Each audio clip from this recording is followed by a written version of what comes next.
Bismillahirrahmanirrahim. Assalamualaikum warahmatullahi wabarakatuh. Selamat pagi. Selamat berjumpa dengan saya Bu Siti Nurrahmah yang mengajar pendidikan agama Islam pada kelas 10 TKP 1 dan 2. Pada pertemuan daring pertama ini kita akan membahas yaitu materi proses kejadian manusia dan tugasnya sebagai khalifah. Adapun tujuan pembelajaran, yang pertama memahami ayat-ayat Al-Quran dan Al-Hadis tentang manusia dan tugasnya sebagai khalifah.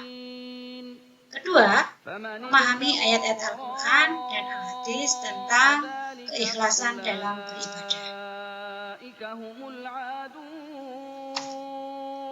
Tersebut dalam surat Al-Baqarah ayat 30 yang berbunyi, A'udzubillahi minasyaitonirrajim. Wa idz qala rabbuka lil malaikati inni ja'ilun fil ardi khalifah. Qalu ataj'alu fiha may yufsidu fiha wa yasfiku dima' wa nahnu nusabbihu bihamdika wa nuqaddisu lak. Qala inni a'lamu ma la ta'lamun.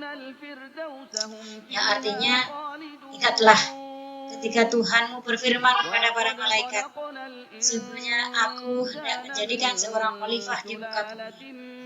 Mereka berkata, mengapa engkau hendak menjadikan khalifah di bumi itu? Karena di bumi itu dia akan membuat kerusakan padanya dan menumpahkan darah. Padahal kami senantiasa bertasbih dengan memuji Engkau dan menyucikan Engkau. Allah berfirman, sesungguhnya aku mengetahui apa yang tidak kamu ketahui. Apa isi kandungan dalam surat Al-Baqarah ayat 30 ini? Bisa kita ambil kesimpulan. Yang pertama adalah, sebelum penciptaan Adam, Allah memberitahukan kepada para malaikat bahwa dia akan menciptakan khalifah di bumi. Yang dimaksud khalifah itu siapa? Yang dimaksud khalifah adalah Adam dan umat manusia secara keseluruhan dengan tugas mengatur kehidupan di dunia. Bukan khalifah yang namanya khalifah saja, tapi semua. Jadi kita semua ini adalah khalifah yang tugasnya mengatur kehidupan di dunia, terutama di bumi ini. Yang kedua, pemberitaan Allah tentang pentingnya pemberitahuan itu, mengingat akan hal tersebut akan membebani tugas malaikat. Apa? Dengan diciptakannya manusia, maka tugas malaikat itu akan bertambah banyak. Antara lain, kita mengetahui 10 malaikat yang wajib kita ketahui. Ada malaikat Munkar, Nakir, Raqib, Atid, Israel. Apa tugasnya? Kita contoh malaikat Raqib. Raqib itu adalah mencatat amal baik. Atid, mencatat amal buruk. Munkar dan Nakir itu adalah malaikat yang menanya dalam kubur. Israel, malaikat menyabut nyawa. Seandainya tidak ada manusia, tentu malaikat itu dia punya tugas. Maka Allah memberitahukan hal tersebut kepada malaikat. Dan masih banyak lagi tugas malaikat yang lain. Yang ketiga, kendati pada permulaan Allah memberitahukan akan menciptakan manusia, malaikat sempat protes dengan rencana Allah. Karena apa? Karena malaikat takut manusia itu akan membuat kerusakan di bumi. Namun setelah Allah berfirman, ini a'lamu bima la ta'lamun, aku lebih mengetahui tentang apa yang tidak kamu ketahui, maka malaikat pun mentaati perintah Allah. Yang keempat, tugas manusia sebagai khalifah adalah untuk mengelola dan memelihara alam demi kemakmuran dan kesejahteraan segenap manusia. Oleh karena itu, manusia dibekali dengan akal dan ilmu.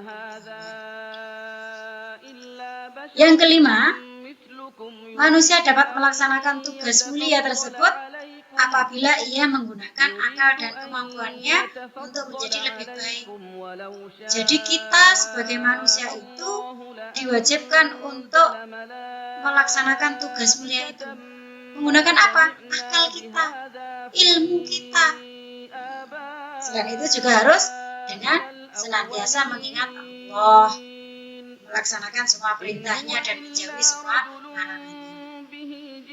Itu tentang kandungan surat Al-Baqarah ayat 30. Selanjutnya yaitu surat Al-Mu'minun ayat 12 sampai dengan 14. A'udzubillahi minasyaitonirrajim. Walaqad khalaqnal insana min sulalatin min tin. Tsumma ja'alnahu nutfatan fi qararin makin. Tsumma ja'alnal nutfata 'alaqatan fa khalaqnal 'alaqata mudghatan. Fa khalaqnal mudghata idhaman fa kasawnal idhama lahma. Tsumma ansa'nahu khalqan akhara fa tabarakallahu ahsanul khaliqin.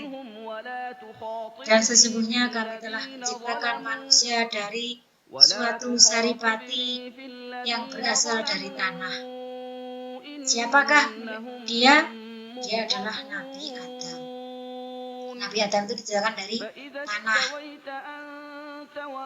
Kemudian kami jadikan saripati itu air mani yang disimpan dalam tempat yang kokoh, yaitu rahim. Kita semua ini berasal dari sperma, air mani yang berada disimpan di tempat yang kokoh, yaitu rahim ibu kita masing-masing. Kemudian air mani itu kami jadikan segumpal darah. Lalu segumpal darah itu kami jadikan segumpal daging. Dan segumpal daging itu kami jadikan tulang belulang. Lalu tulang belulang itu kami bungkus dengan daging. Kemudian kami jadikan dia makhluk yang berbentuk lain. Maha suci Allah, pencipta yang paling baik. Apa isi kandungan tadi dari surat Al-Mu'minun? Yaitu yang pertama, proses kejadian di dalam rahim seorang ibu secara bertahap sebagai berikut. Pembentukan berawal dari saripati tanah. Lalu oleh Allah Subhanahu wa ta'ala dijadikan nutfah. Apa nutfah itu? Nutfah itu sperma yang disimpan dalam tempat yang kokoh, yaitu rahim ibu. Kita bayangkan seorang ibu mengandung kita selama 9 bulan. Kemana-mana dibawa, nggak pernah diletakkan itu. Mau makan dibawa, mau tidur dibawa, mau kencing dibawa.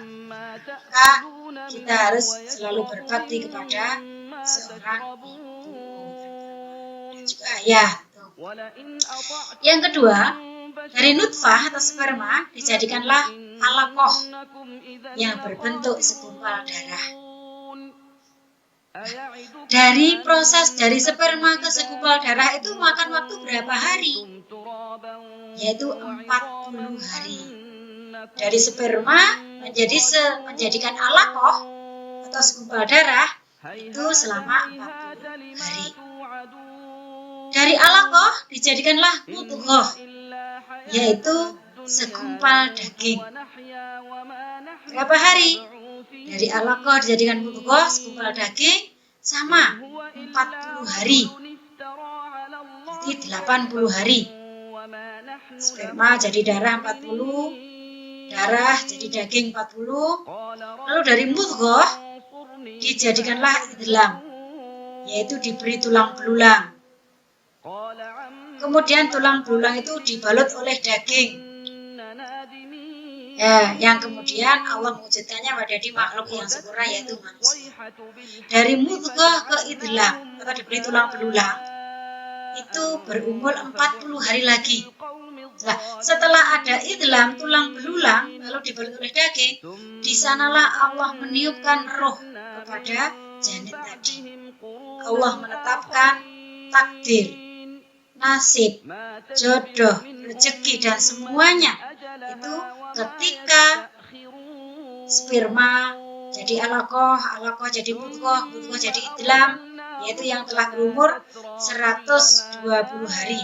Allah meniupkan ruh dan menentukan takdir dari manusia.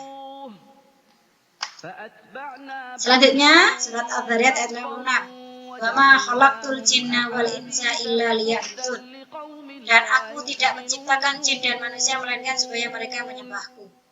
Allah menciptakan kita, manusia dan jin, itu tujuannya adalah untuk beribadah kepada Allah.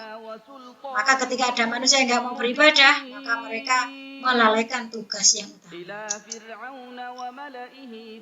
Tujuan penciptaan jin manusia adalah untuk beribadah, baik ibadah yang mahdhah maupun ibadah yang ammah. Apa itu ibadah mahdhah?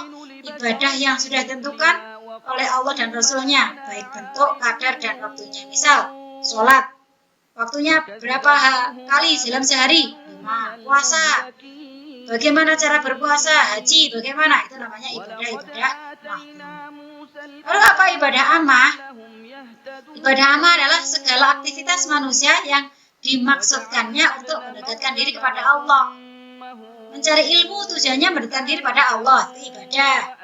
Mencari nafkah tujuannya untuk menghidupi keluarga, itu ibadah. Maka semua dalam kehidupan manusia itu diniatkan ibadah supaya apa? Berpahala. Kewajiban beribadah tidak berarti Allah memerlukan untuk disembah. Melainkan apa?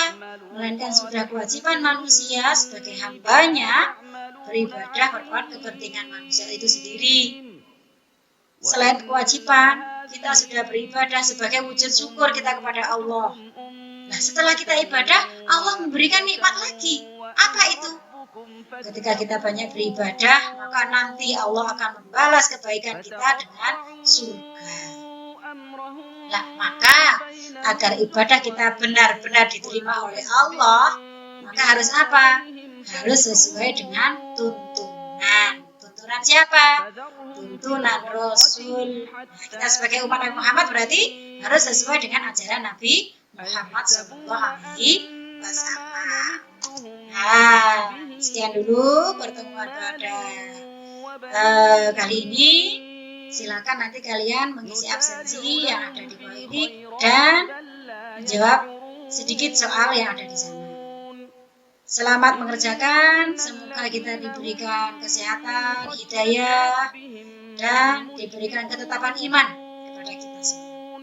Sekian, saya akhiri. Assalamualaikum warahmatullahi wabarakatuh.